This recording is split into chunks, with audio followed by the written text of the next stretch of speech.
Sister referring to the verse of the Quran of Surah Nur, chapter number 24, verse number 2, which says that as for the fornicator, be it a woman or a man, flog them each with 100 lashes. It's not 40 lashes, it is 100 lashes. It is for a fornicator. What you're quoting the hadith that a person should be stoned to death is an adulteress or adulterer. The difference is that in Arabic zina is there. In English, there is fornication, adultery. Fornication means having sexual intercourse outside a marriage bond before a person is married. An unmarried man having sexual intercourse with a person who is not the legal wife or husband. In adultery, a person who is married, whether man or woman, has a sexual intercourse with a person who is not the husband or wife. So the case for fornication is, before marriage, according to the Quran, is 100 lashes. And there's another verse in the Quran, in Surah Nisa chapter 4, I think verse number 15, that for adulterer, for a person doing zina, confine her in a room and keep her in the room until death takes place, or something else is ordained for her. So she should be secluded in a room until she dies, or something else is ordained for her. Something else is ordained, you go in the hadith. Hadith says that person who commits adultery should be stoned to death. So based on this, a person who commits adultery, it's hadith of Sahih Bukhari, the Prophet said that anyone who commits adultery should stone her to death, or stone him to death. So an adulterer and adulteress, the punishment is stoned to death. Fornication before marriage, sexual intercourse outside the marriage bonds, is called as fornication, 100 lashes. Hope that answers the question, sister.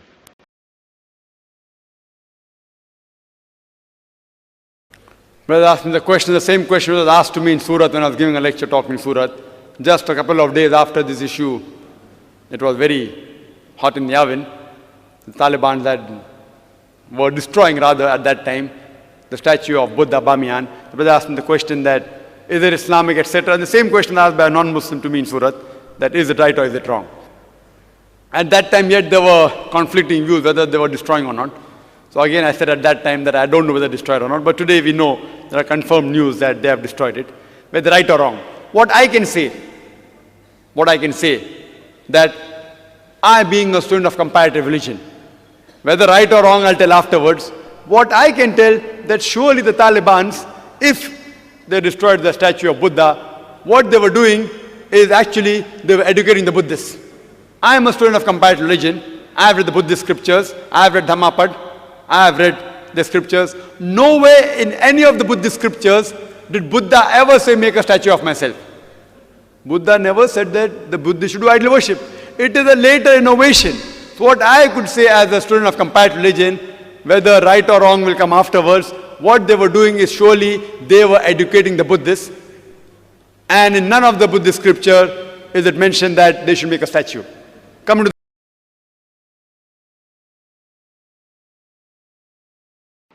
today science tells us that one of the most filthiest animal on the face of the earth is the pig.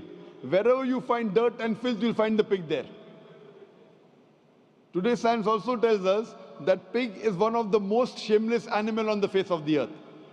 Pig today is one of the most shameless animal on the face of the earth.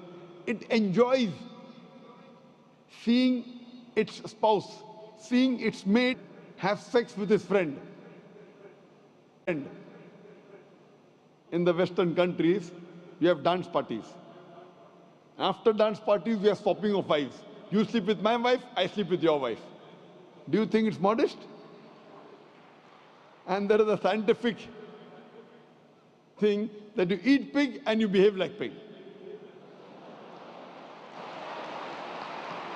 In the West,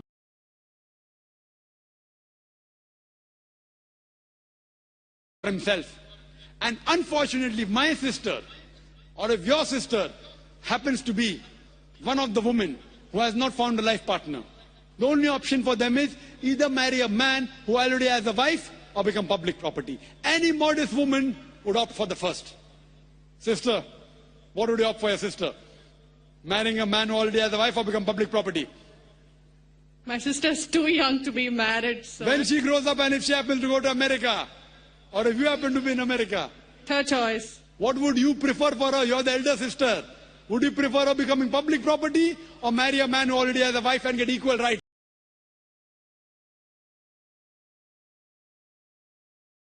The Quran doesn't say Jews and the Muslims should fight. The Quran says strongest in enmity to the Muslims, to the believers will be Jews. It does not say that Muslims should fight with the Jews. It doesn't say that. But it says that the Jews by nature as a whole, they'll be against Muslims. And I told in my lecture, there are many Jews who accepted Islam. There are many Jews who are good to Muslims. But as a whole if you take Jews as a whole and the Christian, America is controlled by the Jews. Whether it be the banks, whether it be the money, whether it be the power. According to the American survey, no one can become a president of USA without walking the Star of David.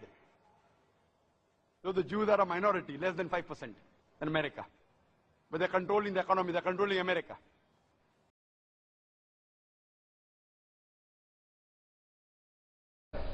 Bombing in Nigeria, American consulate, Osama bin Laden, headlines. Did or not, we don't know.